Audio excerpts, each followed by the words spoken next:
All right, good evening. Welcome to the Oxford Preparatory Academy regular meeting of the Board of Directors. We call the meeting to order at 5:34 p.m. Meeting location, Oxford Preparatory Academy, South Orange County Campus, 23000 Via Santa Maria, Mission Viejo, California, 92691. Two teleconference locations, Opa Chino Valley, 5862 C Street, Chino, 91710, and Opa Saddleback Valley, 22882 Lamont Drive, Lake Forest, 92630. The public, including public attending a teleconference location, are invited to address the board regarding items listed on the agenda and items not listed on the agenda.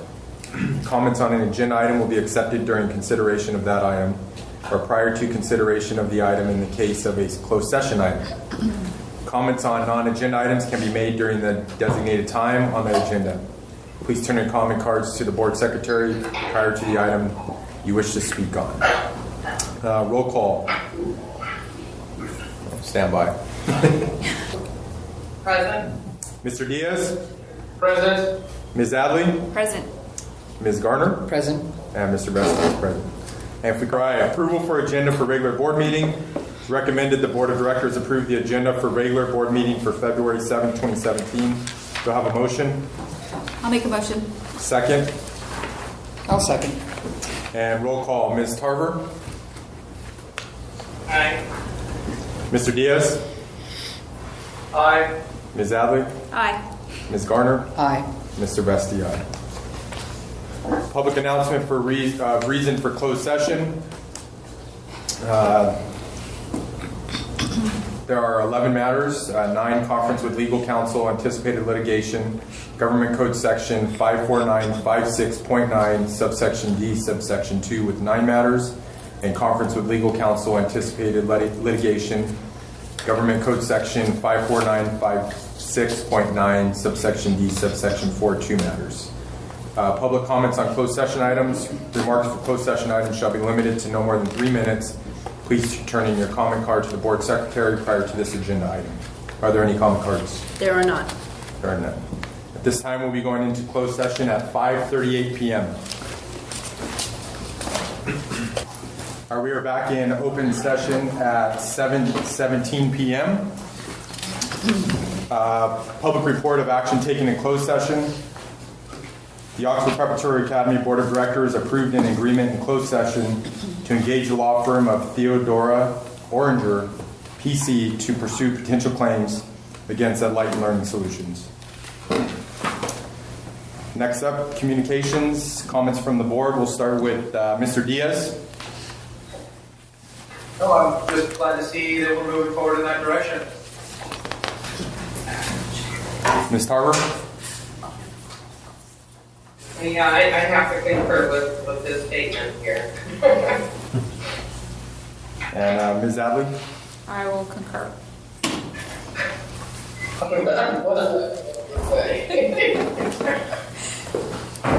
have anything, Ms. Garner? Yeah, I do. I just wanted to give a big shout out to all the campuses and to Carrie and Rachel as well regarding Choice Week and all the activities that were put together and all the invitations that were sent to our communities to let them know about choice.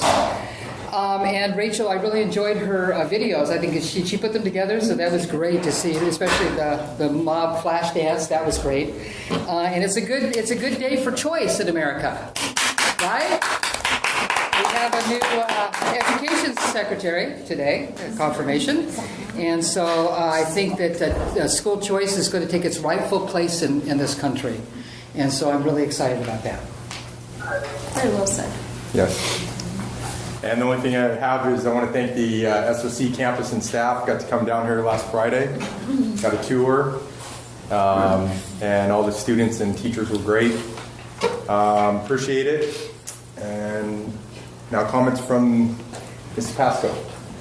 So School Choice Week was great. All of the 3 campuses went out and we saw the school choice dance, and I saw Mr. Sessions. I'm not sure where he is right. Where is he? There you are. We saw you in the video. That was awesome. We submitted the Chino Valley Renewal Appeal to the California State Board of Education on January 31st, and we are waiting to hear from their team about any additional information we can provide. The hearing before the Advisory Commission on Charter Schools will be held on April 5th with a vote from the Board of Education on May 11th. We have sent out a sign-up email to our stakeholders. Carrie Birchler did an awesome job putting that together. Who would be interested in attending and representing Oxford Prep before the Commission and Board of Education. The seating is very limited, so we are trying this approach to ensure that we have room for our speakers, legal counsel, administrators, and board members at the hearing. Saddleback Valley had a great celebration of the Lunar New Year on their campus, and then all 3 campuses are preparing for their International Days. Finally, we have submitted our response to the Chino Valley USD Notice of Violation. We also received a request for additional information from Capo USD, and we are working closely with their representatives to ensure they have everything they need from us. OPA staff will be attending all authorizing agency meetings, their board meetings. We have a sign-up sheet, and all admin have signed up to attend these meetings, so there will be representation at all authorizers board meetings in the future. And then we have 2 Healthy Choice vending machines, which will be on all of the campuses, and the choices will be made by the staff. I know, Andrea, you may have some input, I don't know.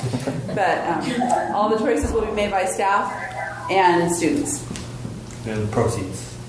And the proceeds will be going back to the Honor Society for funding. That sounds great. Thank you, Ann. Thanks. Next up, comments from the audience on items not on the agenda. The public, including public attending a teleconference location, are invited to address the board regarding items not listed on the agenda. No individual presentation shall be for more than 3 minutes, and the total time for this purpose shall not exceed 15 minutes. Ordinarily, board members will not respond to presentations, and no action can be taken. However, the board may give direction to staff following a presentation. Please turn your comment card into the board secretary prior to this agenda item. Are there any speaking cards? We do not have any cards for this section. Right. Next up, items scheduled for consent.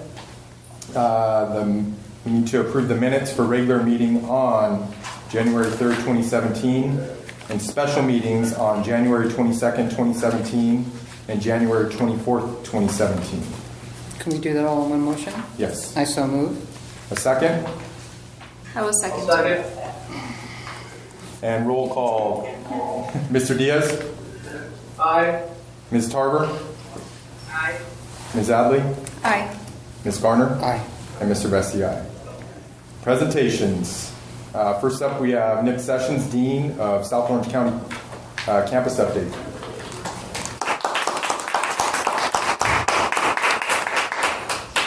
Atta baby.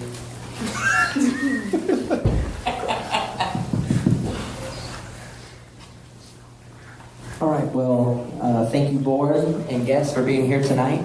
Just a few updates. We have so many different things going on here at South Orange County. We recently had our open house on January 26th. It was truly a great event. All the classrooms had different multiple intelligence projects, and one of the biggest things was that so many people from our public came, because all the different parent information meetings that we had, we invited the public to come. Because we said, if you're truly thinking about sending your student to be a part of our school and this culture, see what it's all about. And we got rave reviews. Those are just some pictures of some classes. Next one, some other classes. We had hands-on activities with our science professor, Lynn Tran. And again, it really was a night for students to showcase everything that they're doing in class. Campus renovations. Capo has been great. They recently came out, and that is our kindergarten area had huge cracks in the asphalt. They took it all out, put new concrete, repainted it. They also re-asphalted a whole other area where we had problems with drainage, getting backed up. They've been great with that. And I know that once our new portables are put in, Capo has told us that in the back, they want to remove 8 feet of sand back there to make it as safe as possible for students. So that's great. Open enrollment. Over the past couple of weeks, really got Ms. Lohoff and I have to give it up to Hadley Fukuda, our office manager, and the whole office team. We've had 9 different parent information meetings, 7 intake sessions, and we ended up having 1,171 students apply. Our enrollment, we finished with today. This is all, it ended today, our enrollment period did. 796 students are verified to be in our lottery.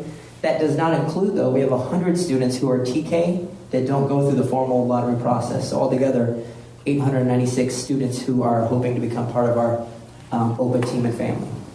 And special thank you especially to Chino and Saddleback for sending office personnel. You've helped us out throughout this whole process immensely. Campus events. Just quick, went through this stuff. We've had lots of stuff going on. 6th grade walkthrough Ancient Egypt, 4th grade walkthrough California. Campus tours were a huge hit during National School Choice Week. We had a couple different tours led by our ASB president, Maddie. We had over 40 people at those. Open house was great. Last Friday, we actually had our family fun night, where we had a taco guy come, and then a local game store close by had all the different toys out, and we actually did demos of different games, and we had probably 100 to 120 students and families here playing the games, and then they sold the games, and we got 15% of the proceeds back to the school, which was great. We have jumped into college prep. Cum laude awards are happening the next 2 nights, where we're honoring some of our students who achieved very well on the CASP test, and a host of all different kinds of field trips are happening in this month. So lots of great things are happening all over the campus, and those are really some of the major updates. And we have one more slide. Some of our awesome little SOC champions doing their thing. So, yeah. Thanks, Nick. Next, we have Spencer from Charter Impact with the financial update. There we go. All right. Thank you very much for having me. If it's okay with the board, I'd also like to introduce Dawn, who's here with me as well. She's one of our Director of Accounting Services, who's been working most closely with the school during the transition process, and will also be leading our internal team on the financial reporting and budgeting and everything else like that. So during the proposal process, you already heard more about my personal background, but I wanted to give her the chance to at least introduce herself so you can hear a little bit about her background as well. I'm really excited to be part of the Charter Impact team as well as your support team. I had a chance to visit your Chino campus just briefly, and it was just as gorgeous as this facility, so it's really nice to be part of this. My background is in accounting and finance. I have a master's of business administration with an emphasis in organizational behavior, because I think it's just not, can't just do the numbers, you have to understand the numbers and how it drives people and how best to run an organization.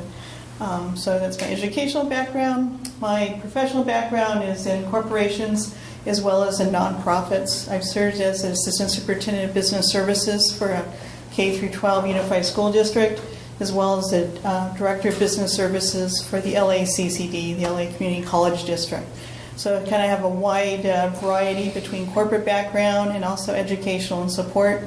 My desire was always to be a teacher, and I finally got that opportunity a few years ago to actually teach a 7th grade business class at a charter school where I live in the San Fernando Valley. That as well as teaching adult education at the University of Phoenix for many years. So I got to share both parts, actually working and being an independent woman as well as being somebody that gave back to the community and worked very closely with education. So this is kind of my passion to get back to this and my dream to be part of the team. Thank you. So the month of January is the first full month that we've been working with the school in terms of the business management services. So the team right now is actually in the process of printing and creating that first set of financial statements. Usually the first presentation with boards is a little awkward because we've now started, we're in our 2nd month, but why don't we have printed financial reports? But we can't start printing those until the 1st month ends. So going forward, you're actually going to receive a fairly robust set of financial statements for each of the 3 locations, including month-by-month cash flow projections, budget versus actual reports, statement of financial position, check registers, and a slew of other statements. So as we start to go through the formal financial reporting process, as much feedback as we could get from the board as possible would be greatly appreciated. So the level of detail that different boards get into varies quite a bit. We have the ability to produce just about any level of detail of financial statement information that you want. So what we're going to try to do for the first go-around is produce kind of the basic set of financials that most boards look at. But as we start to go through the process, if you want to see any additional detail or less detail, more summary, by all means, our job is to provide all the financial information that you feel necessary to get an accurate picture into what's going on with the school. So once we get into the next board report, which has the full financial statements, you'll be able to kind of go through and get a feel for the level of detail. That being said, I did want to at least come tonight to give you an update on where we are in terms of the transition, maybe some hiccups that we've run into, some challenges, and what we're doing to overcome that. So in the very first proposal meeting, there was some discussion and back and forth about, I remember the question, are you ready for this? Are you up for the challenge? And my response is absolutely. And so we have not been disappointed.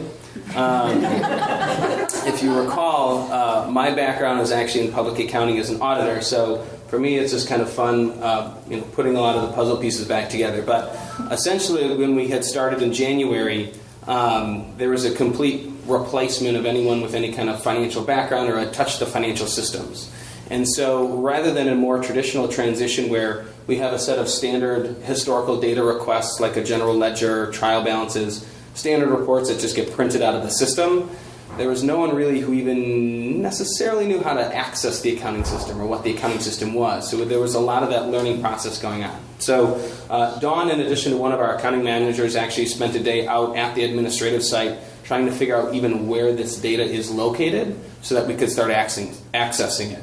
So essentially where that had left us is we did get remote access to the accounting database, so now we can see and run reports on, as I mentioned, like the general ledger detail, trial balances, historical financials, and that sort of thing. We were also able to get a copy of a hard drive, which included a lot of just random financial documents. So one of the issues we had run into with that is things weren't necessarily filed and categorized in a kind of too logical of an order. So when again, rather than a normal transition where you send a request for either copies of tax returns or that sort of thing, instead of just getting those responses, we're kind of digging through and finding it. But that being said, as of today, we have, like I said, we have been able to log into the accounting system. We have run all the reports necessary and have compiled and populated our accounting database with the historical information, and are still now, well, this month will be the first month we're actually preparing full balance sheet reconciliations for all the accounts. In terms of our priority list, from a very real sense, the school does have some time to be able to put together that historical data. The fiscal year ends June 30th, so by the time the audit is complete, we need to make sure that the records are full and complete and accurate. But from a very real sense, starting January 1st, people have to know how to pay invoices, how to process cash receipts, how to process payroll, a lot of the ongoing issues. So in terms of the transition, our priority was to work with the school both on a training basis as well as more a question basis from our perspective to make sure that all those systems are up and running, everything's in place, everyone on both the school side as well as our side is on the exact same page on what to expect and how to process transactions. So I'm happy to say as of now, we've worked through, I would say, probably 95% of things. Questions come up, but if you recall, last time I spoke to the board, a big emphasis for me on a healthy working relationship is communication. And so from that perspective, I can say, and after going through quite a few transitions, the admin team and the staff have been very good with very openly and actively asking questions. From our perspective, one of the big risks and ways that things can go wrong is as you're going through the transition process and you're providing, let's say, WebEx training on just invoice processing, because it's kind of a common thing. If you don't get any questions coming back from the school site, and it's all just kind of radio silent and you just kind of need to assume things are going right, usually things aren't. Mm-hmm. And so I can say we've had a pretty open line of communications with a variety of the admin staff. And so from that perspective, I think we really do have that kind of team building going on, and in terms of ongoing processes, are at least on the same page with where that lands. The next step in terms of priority on top of just the ongoing processes was more of the cash management. So we can't exactly be blindly cutting checks and not knowing how much money is in the bank account. So the first step there was to get view-only access to the bank account. Our standard procedure is to reconcile bank accounts weekly, And we do it for two reasons. Number one, for a security protocol so that if anything were to happen in a bank account that wasn't approved, you have a maximum of 4 to 5 business days before someone is seeing it and asking questions. And then number two, we prepare a day-by-day cash flow projection for a 30-day look forward based on what's in the account today. So by doing so, we guarantee, or as close to guarantee as you can get, that there's going to be money in the account for payroll 30 days from now. And if not, we adjust what invoices are being processed and paid today. So in terms of the ongoing operations, we're set up and running. The next and last step will now be going through and getting that monthly set of financial statements printed and put together.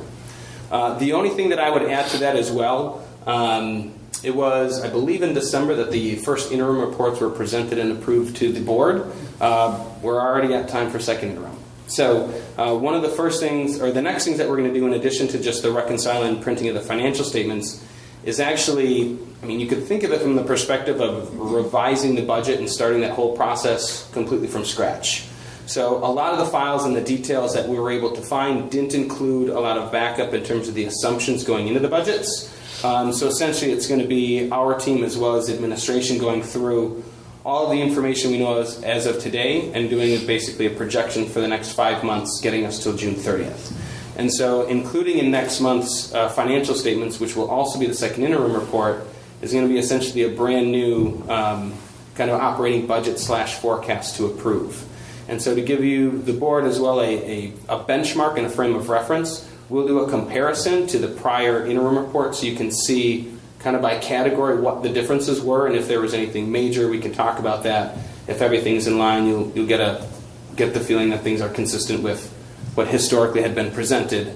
Other than that, I'm happy to take any kind of questions anybody has in terms of where we are in the transition, or really anything other budgeting related, financial related, anything else. And I have no idea if those people can see me. They're on mute. They can see you. Are they muted? Hold on, Debbie. Hold Debbie.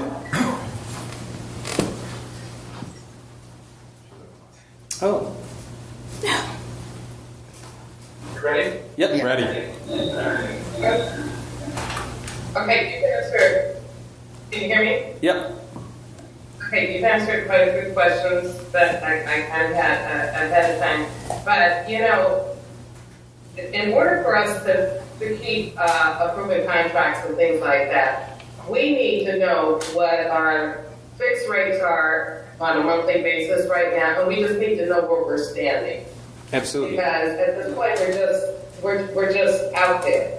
And so, is there anything that you can get to us right away? I know you just said that you've compiled a lot of this stuff. I know the second interim is due to the districts right now, probably by the 3rd of March, 3rd to 5th of March. So I know you have to compile all of this stuff. So how soon can you have this to us so that we can really dig deep into it, rather than waiting for the next board meeting? Sure. Typically, a regular month-end close is usually about 15 days after the end of the month. Given the fact that we're not going through a typical month-end close, we'll be basically starting the budgeting process from scratch. I would say probably no sooner than the 20th. That being said, I've been informed you're preliminarily scheduling a workshop for the 26th. As I mentioned before, the financial statements and the amount of data provided is fairly extensive, and I would recommend allotting additional time so that we can walk through that with the board so you guys can kind of really see and understand what you're looking at. Otherwise, if you're talking about just in terms of fixed expenses or kind of where you stand, so to speak, we can, as I mentioned, we reconcile the bank accounts every Monday and prepare a day-by-day cash projection that could be provided. That being said, that's not anywhere close to the level of detail of an annual operating budget. So, I guess maybe to answer your question more directly, I wouldn't think we'd be able to present anything before the 20th. Okay. So as long as for the 20th of this month, correct? Correct. Okay. That's what we. I have a question. Yeah. You mentioned 15-day closing. Just curious, why so long? Why 15 days? What happens in those 15 days? I've closed Sure. companies in less time, so I'm just curious. So usually the biggest difference is the delay in collection of backup. One of the big things that I focus on as well is I don't want to tell you 15 days and all of a sudden not be able to meet that target. The biggest slowdown that we typically run into, as I mentioned, bank accounts are generally reconciled each week, so the month-end bank reconciliation is not that extensive. That being said, usually collecting any copies of documentation, manual checks, any other transactions at the school site, backup for deposit, collecting all that information, getting it recorded into the system, and then we have about 3 different reviews that take place before the financials are presented, including a full update of the monthly projection. So there's a couple different steps that go in place. Depending on how quickly documentation is turned around and we can get that recorded, it could be sped up. Okay. Do we foresee that that's going to be an ongoing 15 days, or do you think once you get into some sort of a rhythm that Ongoing 15 days is usually the standard we see across many schools, depending on the volume of transactions and what's happening at the school site, as opposed to things, for example, that we process out of the accounts payable system. It's automatically in the accounting database. If there's a lot of manual checks, credit card transactions that need to get recorded, any sort of manual disbursements or deposits at the school site, depending on the volume of that and how quickly that's turned around, it could be sped up. Okay. Do I think that's likely? Given the size of the organizations and the fact that there's 3 separate schools, I wouldn't, in terms of managing expectations, I would probably stick with that 15-day target. Okay, thank you. So basically, that means that we're like another month behind because we meet at the beginning of the month, right? And so in order to get February, we're into Maybe the first Middle of week March. of April. Yeah. We don't get it until April. So what we can do is send out the full financial package to the board as soon as it's done. So you're getting the information quickly. It's just the formal presentation would come until Right. later. Now, because we're going to be setting up hopefully a finance committee tonight, so I would think that at least the finance committee needs to get those as soon as they're released, right? So one thing that has helped with other boards we've worked with in the past that have finance committees is we'll actually do a full financial review with the committee. Obviously, usually it's about a week or so before the board meeting. At that point, at least the finance committee is getting things on a more timely basis. And if there was going to be some sort of emergency, there's board insight there to provide to management. And then the board meeting may be then just a higher level summary as this is what's going well, these are risk areas. Right. That would probably be the most efficient way to go.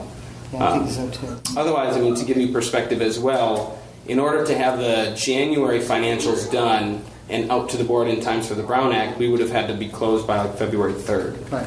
So depending on the day of the week that lands, you could be talking about 1 business day to close, which... Well, I think the finance committee will be a good answer to this situation. Right. What can you tell us about cash flow for each one of the schools? None of the schools are currently in a cash flow crisis to the point where you'd be looking at borrowing. That was our first concern. Right. Can you give us anything beyond that? In terms We're not of- in crises. How many days do we have? Do we have like a month's operating? Do we have 2 months operating funds? I do not know off the top of my head. I can tell you that based on the projections that we've done, we haven't projected any shortfalls in any one given month. I don't remember. I know 2 of the schools actually have fairly significant cash balances where there wouldn't be a concern. The most recent one that we had done related to the Chino, because we had done a 5-year projection for the charter renewal, I believe we had projected ending the school year with $822,000 in cash. Right. Which is not a small balance. I'm sorry, how much in cash? $822,000. That was the number that came off of the first interim report that the board previously approved. Okay, one. Okay, and that's for Chino. Correct. Right. So you're saying the paperwork that the only information recently that we got was for the Chino renewal, though. Correct. We didn't get for the other campuses. Correct. And you prepared all of the financials for the Chino state appeal? Correct. Okay. The 5-year projection. And so did you have all of the information then that you needed that we don't feel like we're going to have to go back and make any revisions, or how do we feel about that? We basically started from scratch. Okay, So the idea originally was to take a lot of the assumptions off the interim, but the interim didn't include a lot of assumptions with it. So essentially what happened is we took the existing information like enrollment and the funding rates and everything straight from the CDE website. We populated our model with that, used the most current up-to-date LCF projections from the governor's January revision to project forward. Okay. Then we took a list of all the staffing in place as of today and all their pay rates to populate all of the payroll information as well as all the benefits. And then essentially between myself, Dawn, Andrew, and Denise went through line item by line item in every single expense category to come up with the budget for, or the projection starting next year, and then rolled it forward each year using I believe it was a 2% cost of living adjustment. One of the most consistent things that I've seen when I take a look at all of the budgets and the authorizers coming back to us is all of a sudden 2 documents don't match anymore. We have revised figures and there's no explanation as to why the revision. That would be a problem. Yeah, we think that would be a problem. And we're not going to see that, right? Ideally not. Okay, because that was a big problem, so we don't want to see that. So one of the reasons as well, going back to the timing of the financial statement production, we have multiple steps in place. Like, for example, our staff accountants produce the financial statements, then they're reviewed in detail by the accounting managers. The accounting managers then submit that to the Director of Accounting Services, who goes through on the more high level and evaluates the look-forward projection. Once the director signs off on it, there's another concurring review that takes place before it gets printed and submitted to, basically to you as the board. So that multiple steps also adds to the closing process, but also helps safeguard against a lot of those revisions you've been seeing. Okay. Albert or Debbie, do you have anything else? I don't think so, Richard. Albert or Debbie, do you have anything else? Do you guys have anything else? No, we're good. And now let me know, we'll be getting this in the next couple of weeks. Okay. Spencer, Thank you. I just want to say thank you. You and your team have been amazing. You have walked us through every single step, and we appreciate that. It's been a pleasure. Thank you. If you can do this, you can do anything.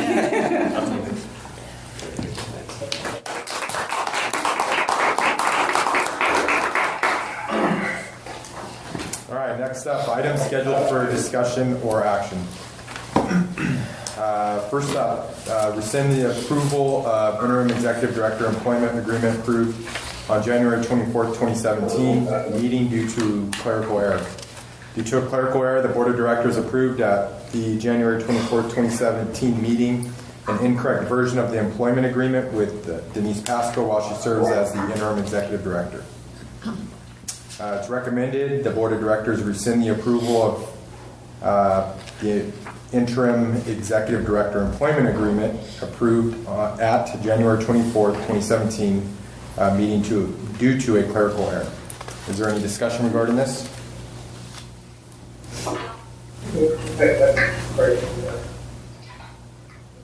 No. Do I have a motion?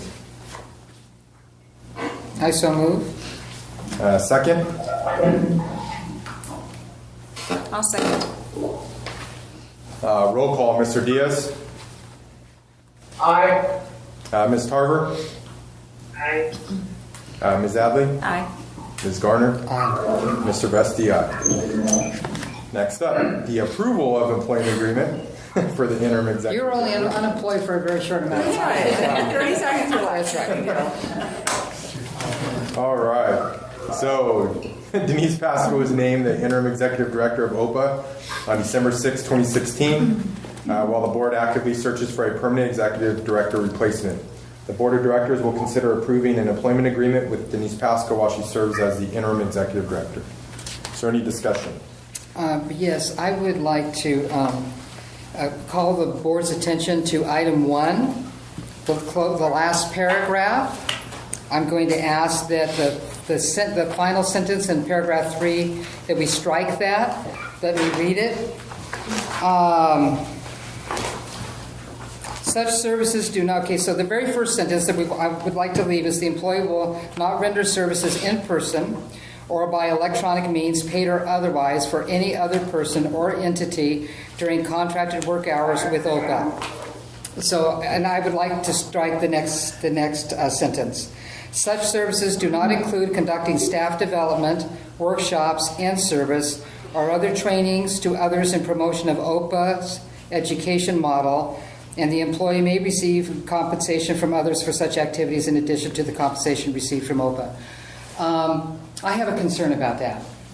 First of all, I think that OPA's curriculum, the model, belongs to OPA. That's number one. This is considered, I think, work product.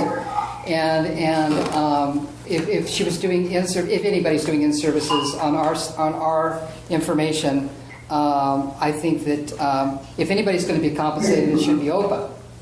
So I would like to see that sentence struck. Can you provide more insight on that?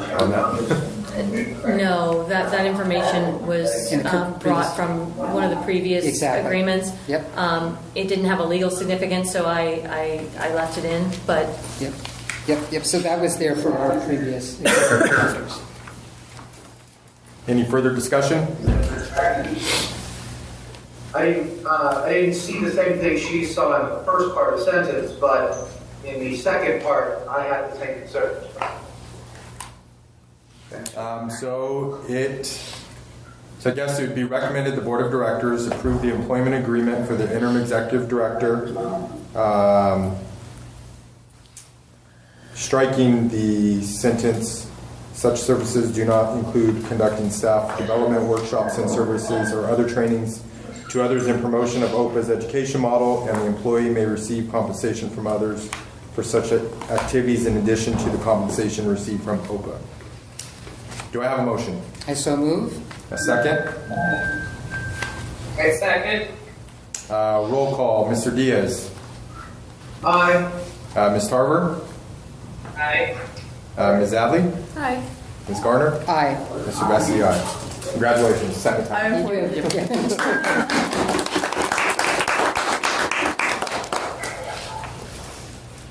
Number 3. Approved purchase of band instruments for Saddleback Valley campus from JCS Chars Corp., doing business as Yamaha Music School. The purchase of musical instruments for Saddleback Valley will support the music program. The quote from Yamaha Music School for $11,872.64 exceeds the $10,000 threshold and requires Board of Directors approval. Any discussion? You know, I have a question. This invoice is dated for August 16th. The quote is for August 16th, 2016. Is this quote still accurate as of this date?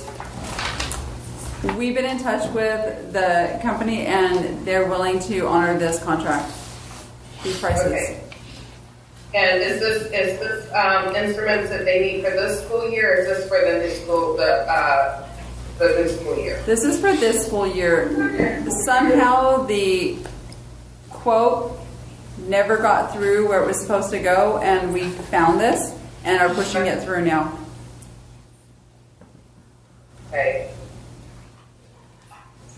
I'm assuming the standard stuff, it was in our budget. This is comparable to what we've done at the other campuses, and we have received multiple bids. Correct. From what I understand, yes.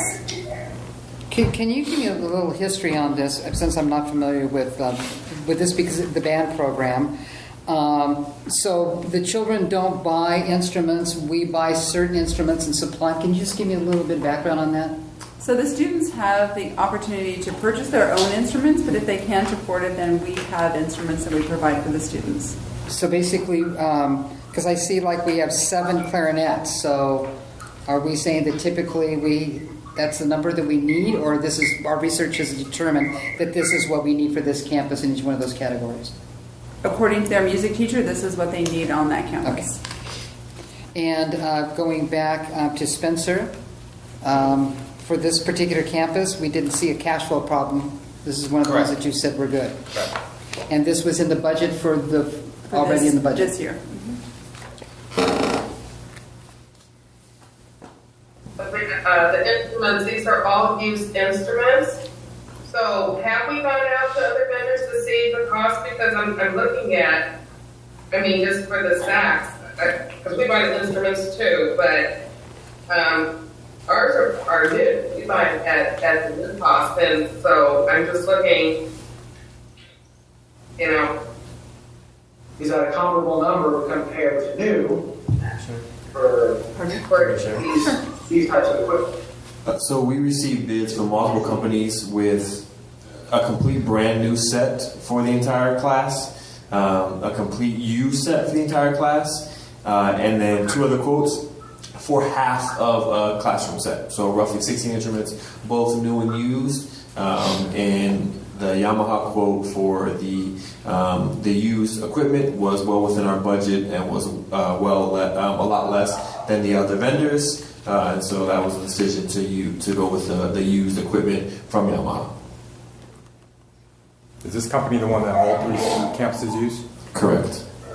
What about maintenance for this equipment? Or do we pay separate maintenance, or is this maintained by the music department? We pay separate maintenance. This will be an ongoing expense, or just as needed? As needed. The music director determines that. Okay. Any other discussion? I just have one more request, if they can remove the Your Belinda. Yes. In the future, can we see the comparable bids as opposed to just receiving the lowest one? Or at least some type of executive? What we asked for with the total number or something? We have no problem doing that in the future. This one was the one that, according to all the records of things that we found, this had been approved. This was the bid that was accepted. We don't have the other bid, access to the other bids, but in the future we'll get them for you. Okay. Typically, with us not having received the financials to date, I would vote no on this. I would vote no on any spending of money. But this is a new campus, and they need to have the same instruments that the other campuses do. So I will be voting yes for it tonight. Any other discussion? All right, do I have a motion to approve the purchase of band instruments for Saddleback Valley campus from JCS Charters Corp., doing business as Yamaha Music School? Speaking for Saddleback, yes. I'll make a motion. Second? I'll second. Roll call, Mr. Diaz? Aye. Ms. Tarver? Aye. Ms. Adley? Aye. Ms. Gardner? Aye. And Mr. Vesti, aye. Next up, approval of revised business expense reimbursement policy. OPA is obligated to safeguard and use charter school money for appropriate purposes and consistent with the law. The law prohibits the donation of public funds but allows actual, appropriate, and necessary business expenditures. This policy applies to all OPA Board of Directors and employees for the reimbursement of actual and necessary expenses incurred in the performance of their official duties on behalf of OPA. And it is intended to strengthen OPA's institutional internal financial controls, checks, and balances. The business expense reimbursement policy was originally adopted by the board on December 11, 2016. This revision provides further clarification of what expenses may not be reimbursed by OPA. Any discussion? Yeah, I read through this, and I think that the changes that we made at an earlier board meeting, I think we really tightened up our policies, and I think it's really, when we're talking about internal controls and we're talking about transparency, I think this is really important. I'm also pleased with the statement that will now go on at the bottom of the reimbursement policy, and it reads, I hereby certify that the above statement of expenses are true, just, and were incurred for school-related business. No part of these expenditures have been or will be reimbursed by a third party, external organization, or individual. So they will read that before they sign us. So yeah, I think we're in a good place on this. Good. And this is one of the things that we definitely in all of our recovery plans promise to do. So. Couple questions. Do we, on the transportation expenses, do we even have to itemize something like, ride shares or anything like that? Because we're going down the list, taxi, bus, shuttle. Do we have to include ride share? in the verbiage, or that's pretty much assumed in that?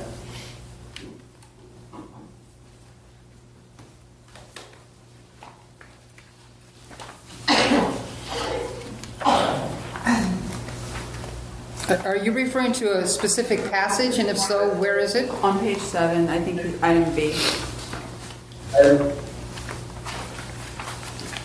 Right, other transportation expenses. Okay, so what's your question again? As we're listing all the items, should we add ride share, or does it really make a difference? The Uber, Lyft, Right. etc. I think that would fall under taxi, bus, shuttle. Yeah, it would fall under that. Should we include that verbiage? I think it would fall under taxi, bus, or shuttle. Okay. And in the meals and gratuities, should we be listing a maximum percentage on gratuity? The discussion at the last meeting was that it would be whatever the IRS. Yeah, I think it's mandated by law what you can leave as a tip. Same with the per diem for meals. All right. How do And we don't have to bring it. We don't have to bring it in front of the board to make changes to that reimbursement form, right?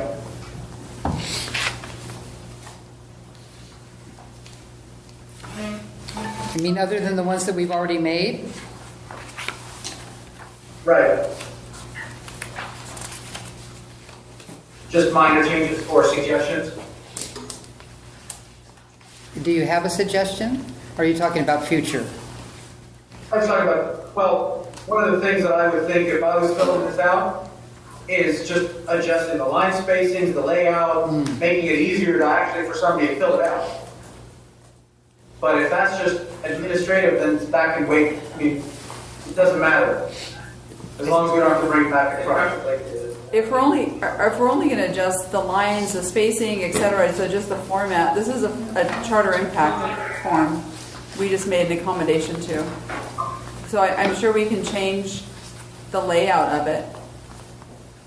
Okay. How are employees educated on the policy? Do they all receive this? And then how are they educated on what's allowed under IRS since we're using that as our standard? How has it happened in the past, or how will it happen? Moving forward. Moving forward. So all employees at the beginning of the year will receive all of the information as a part of the beginning of the year process. So what we're going to do now, any employees who will be traveling will sit down with one of us and go over the process. Okay. And so they'll know what's an allowable expense and then what the IRS... We'll actually have that form, they can see that. Mm-hmm. Okay, good. Is there going to be a go-to person at each campus to help? Because I don't have to fill these out for work, and every time I do it wrong, because we do it like once a year. They'll turn them into the office managers. All right. So that's a great point. I'll make sure the office managers have that IRS form so they can help with that. Yeah.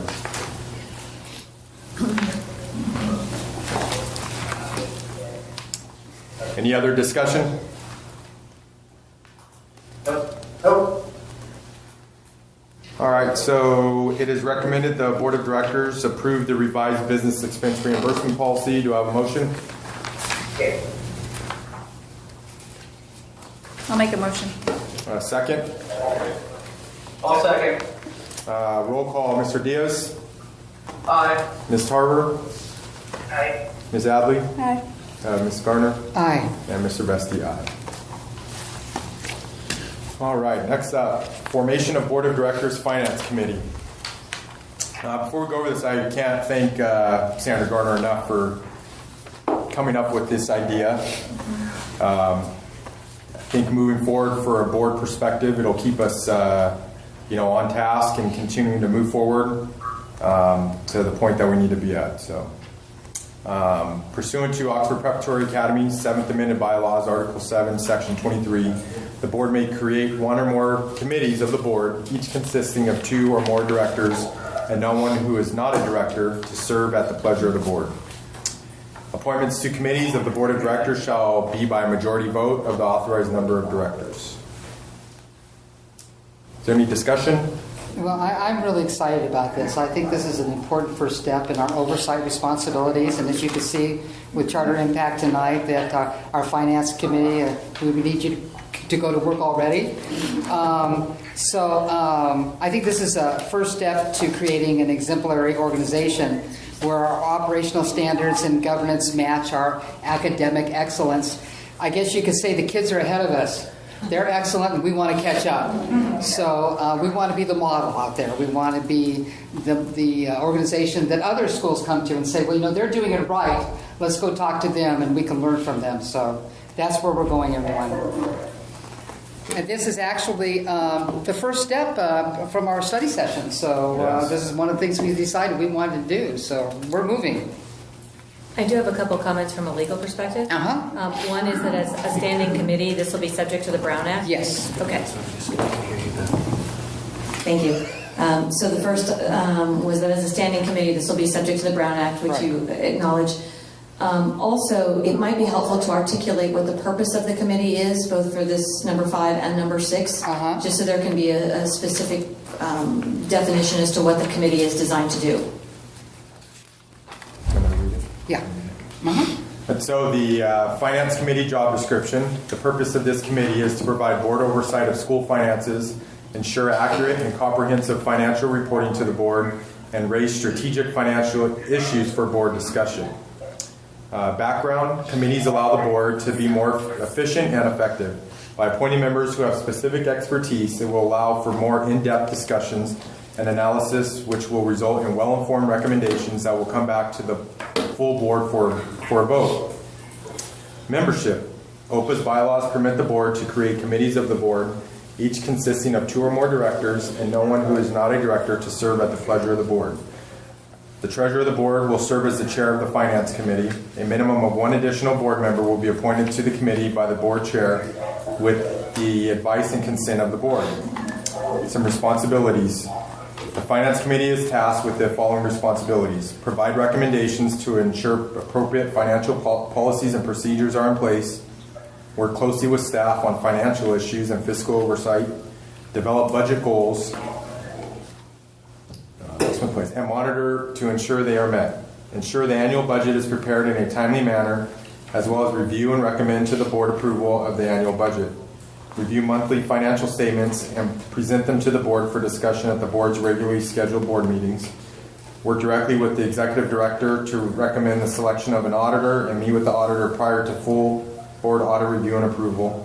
Identify strategic and long-term financial issues before they become urgent. Develop and implement a board-level training program to ensure that all directors are effective stewards of the school's financial resources. And lastly, provide oversight of the procurement process.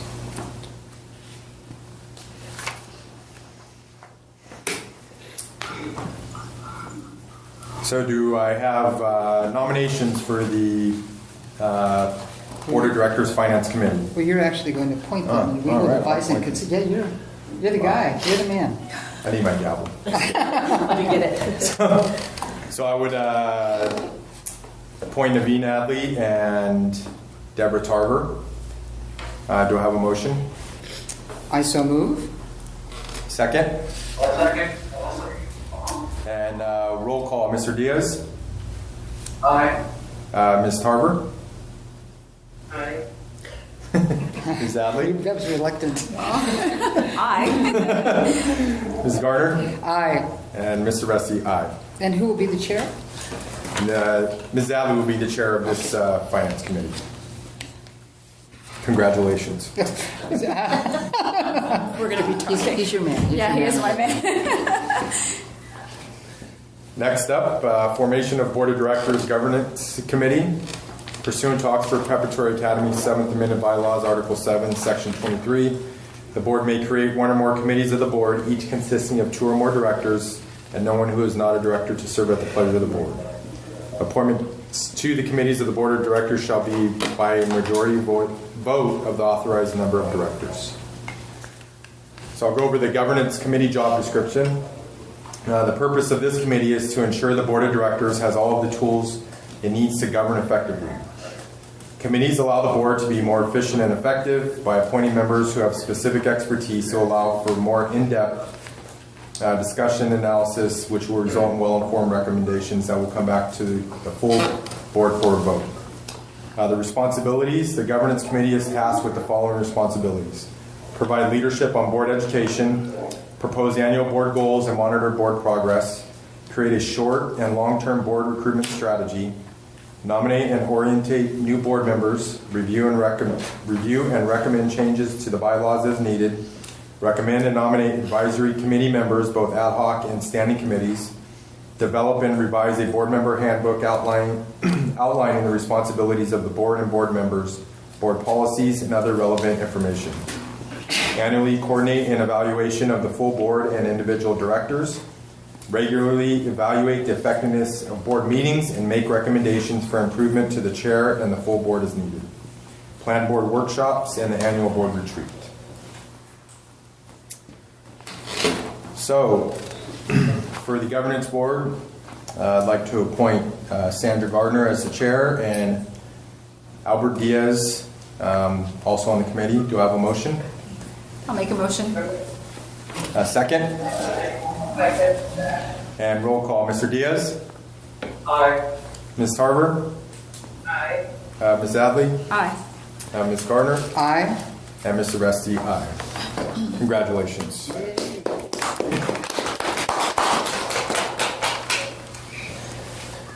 Number 7, approval of updated uniform policy. OPA maintains a school uniform policy that requires students be dressed and groomed in an appropriate manner that will not interfere with or detract from the school environment or disrupt the educational process. Additional site-specific updates have been added and come before the board for approval. Any discussion? You know, I wasn't here for the first revision, so I do have I have one concern, and then I have one thing that I would like to add. I think aqua is an extremely hard color. I wish that we had just gone with black or the aqua plaid. I think you're going to see all different kinds of colors with the aqua. But one of the concerns that I do have is making sure that other than the plaid, that what they wear is solid. I see solid in here once, but I don't see it every single time. So I think that, for example, when we say jumper or black dress pants, white collared button-down blouse, but I would think it would be okay to insert solid to make sure that we don't end up with a white shirt that meets it, but all these surfboards on it or whatever. I could have said something else, but we already dealt with the vulgar. But you know what I'm saying? I think if we just put solid, I think that would help us a lot. So solid in front of each color, each time and throughout the statement? Well, you know, I've worked with kids all the way from high school to graduate school, where I worked with medical students, and with them, we even had to be exact. We would see the strangest things. They say, well, but if you look at the policy, it says we can do that, so. Well, I'm wondering, I'm just thinking if we added solid throughout there, it's just going to become very lengthy. Right, exactly. But we could do something at the very end, maybe a disclaimer, an asterisk, noting that anytime a single color is noted, that indicates that the outline is a solid color. Exactly. I agree. Okay. So I think that's good. That is. And so that made, so then when I take a look at the second page, it said the following items are considered inappropriate and are contrary to the uniform policy. Thank you. I mean, isn't that really covered in the policy, or do we feel like we need this just to make sure that we say that you can't wear anything disruptive or inappropriate or vulgar, because that really is covered in our dress policy, am I right? Because they can't wear logos, they can't wear, because they're wearing things that are solid. I apologize, I was writing a note of what I need to do with the solids. Can you say that? Do I need to start all over? Not all over. I have no idea what I said. Okay, so when I take a look at page 2. Correct. Oh, by the way, are you through making your note? I am. Okay. It said the following items are considered inappropriate and are contrary to the uniform policy. Clothing that contains any pattern, design, or logo that is disruptive or inappropriate, vulgar, so on and so forth. Isn't that really covered in our policy, right, by having to be solid? Or do we feel like we need this just to be safe? I think that could address some of the issues on spirit days, because they do wear different colored pants, and you want to make sure they don't have, if something Got expensive it. on that outfit. Got it. dress. Okay. Okay. So I think we just addressed the solid. I think that will take care of my concern, and I think it'll make our parents' jobs easier in the morning, and once they get to school, I think it just makes it all easier. We can do that.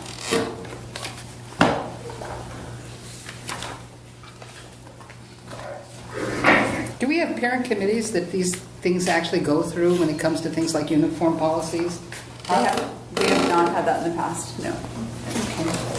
But I would imagine Something to consider. I think that's a good idea. We're also looking at having each site put on a little dress Fashion show. show. The kids can, fashion show. The kids can model the clothing and what outfits they could put together. So.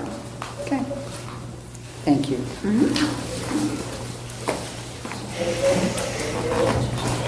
Any other discussion? There is one item I want to bring up. I had thought there was a typo in that we kept referring to aqua, and it was my understanding that the color was supposed to be teal. But I just wanted to, I guess in a sense, say out loud, it's my understanding that aqua better reflects our color. Is that correct, Mr. Crow?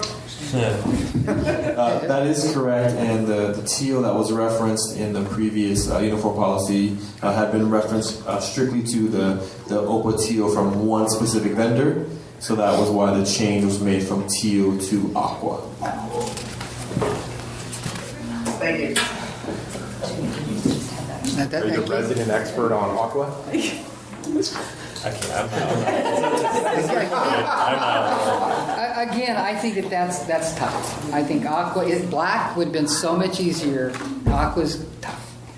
Well, we had concerns raised about taking out the aqua or the teal color, so that's why black is an option, but we left that in there. It is difficult to find. Well, let's see what you see. Sorry, as an addendum real quick, because I am the teal guy, we had a chance to chat at the Chino campus today. Parents are very excited to share from where they have purchased uniforms already. So Children's Place, Old Navy, they had already given prices for things, prices for shirts that kind of match. So there's already a talk amongst the families about where you can find great items that align to the dress code but are not specific to one vendor. And have you seen, since you're the teal guy, have you seen any of those plaids? Because they also sell them the aqua plaid, am I right? And how close are they to ours? Since you're the teal guy, I would think you would know the answer. I think that with 800 and 80 some kids even on this campus, it's very hard to differentiate between the colors from specific vendors unless you were looking at tags or. Well, if you can't tell the difference, you're good. I mean, okay. And then just one thing you'll note on the uniform policy, we did makers revise it so that it's not gender specific. I saw that. Yep. I didn't even have to have anybody point that out. That's how obvious it was. That was a good job. Thank you. I think we had talked about a while ago also is looking at maybe going with the honor societies at each campus or maybe even the organization getting the patches of our logo. We talked about patches. We talked about Honor Society maybe providing the bows so that if we wanted to keep that plaid in there, if we wanted to keep something, we could do something like that. Okay, good. That'd be a great committee for parents. Or Andrew. I see two parents in the audience right now.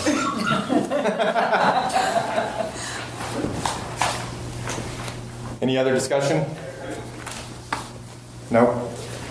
So it's recommended the Board of Directors approve the updated uniform policy with which we will add the sentence to add solid to any solid color. Do I have a motion? Oh, Motion. Yeah. Second?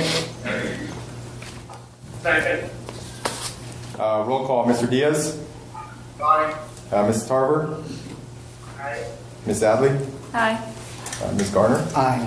Mr. Vesti, aye. All right, appointment of director to ad hoc executive director committee. The board of directors form an ad hoc committee to form an extensive search for a new executive director. A new director will be added to the committee. Mr. Chairman, we have 2 speakers on this topic, as well as we need to have one of the people who was on the committee step down before we do the addition. Yes. We'll do the speakers first. Who's first? The first speaker would be Kim Price. Do you want to announce it because I don't have a mic? Kim Price.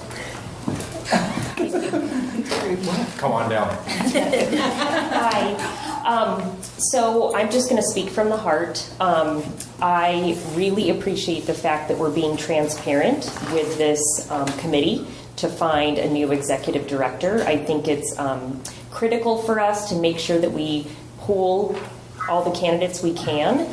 But I would like to say on the record that I am so impressed with how Denise Pascoe and Andrew Crow have jumped in to, DEFCON 10 crisis mode and have held the pieces together. I'm confident that they're both totally qualified for the positions that they're holding in interim right now.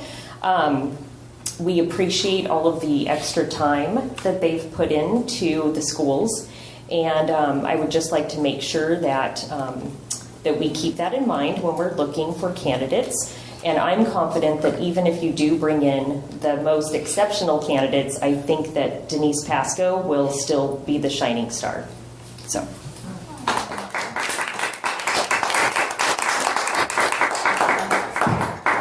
And the next one is Erica Schulte. I already know. Hi, good evening. I'm Erica Schulte. Most of you know, I'm along with Kim Price, 2 of the original 5 founding family members here in South Orange County. This is the most relaxed I have been at this microphone since October, and I want to thank all of you.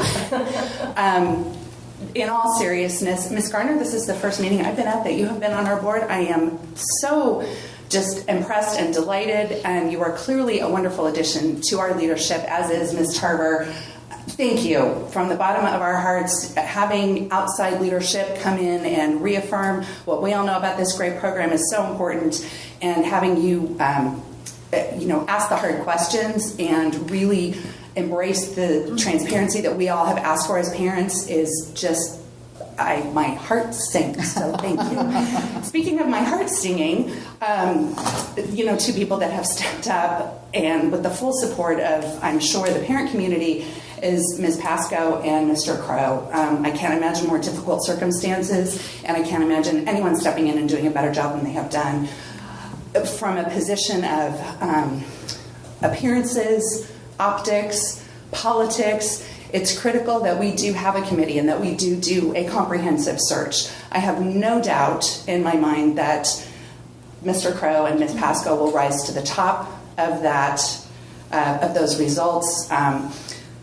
That committee is very important. These 2 leaders have my full support, and I look forward to seeing what comes from that. Thank you. Thank you. Thank you.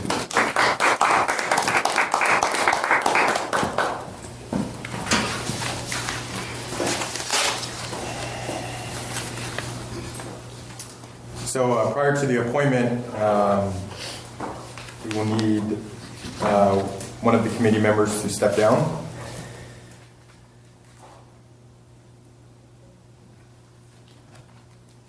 Debbie, it's what we had talked about? Yes.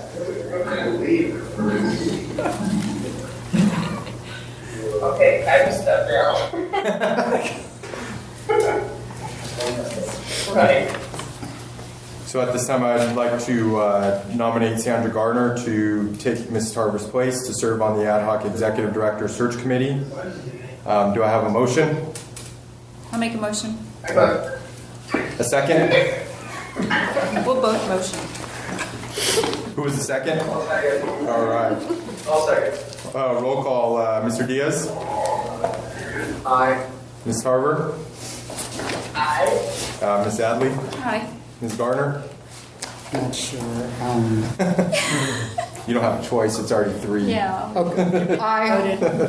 Mr. Vesti, aye. Congratulations. It's going to be an honor to work with you. Thank you. So one last thing before we adjourn. I know as a board we spoke about doing our next board study session and some possible dates where we'll cover the finance portion of our last study session. Get a strategic plan on how to attack the state appeal. And lastly what was the third item? That was the state appeal and finances. I thought it was the only two. I think we wanted to. I think to do the Brown Act training also. So all of it in one? Yeah. And Knock do we it know out. if they were available on the 26th? Because that was I the can group check. that she gave me. I can check. I'll check with Greta. Okay. So yeah, potentially try to knock it out in Marathon. How long does that Please. take, the Brown Act? 1 hour. 1 hour. 45 minutes for training, and then she's about 15 minutes for questions. Oh, that's going to give me us a quiz, so. There is a test. Yeah, there is an assessment in there. So I think this study session may have to go 3 hours. Okay. Okay. Is everybody good with the 26th? Spencer, do you work on Sundays? If you would like me to. Okay. Who would I- Spencer works all night long. Whenever I email him, I get a response. Is everyone good with the 26th? And I know just the staff from all the schools, I know you guys have to come in on a weekend, but it's crunch time right now. We have a lot of catching up to do, and I think it'll be all worth it in the end. And believe me, we thank you guys for your time. Do you want to pick a time? How's 9 o'clock 9 to noon? or 10 to 1? 9? What? Is 9 o'clock? She prefers 10 to 1 because of drive time. Okay. Where are we doing it? Chino? We did it their last time. Is that okay? I mean, we're scheduled. It's their turn. Whose turn? Chino's. Chino? Is it? Yeah, I think just logistics sake, maybe Chino. Chino. Yeah, Chino, 10 o'clock, February 26th. Perfect. Alrighty. Last but not least, adjournment of the regular board meeting for February 7, 2017. Do I have a motion? I'll make a motion. A second? Second. Roll call, Mr. Diaz, Aye. Ms. Tarver, Aye. Ms. Adley, Aye. Ms. Garner, Hi. and Mr. Vesti. The meeting is adjourned at 8:27 p.m.